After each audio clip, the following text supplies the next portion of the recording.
Let's make this holiday season even tastier with herb butter. To begin, soften a stick of unsalted butter. Gather a handful of your favorite herbs.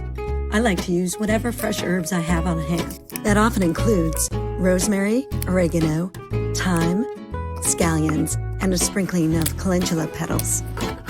Finely chop your herbs and fold into the softened butter.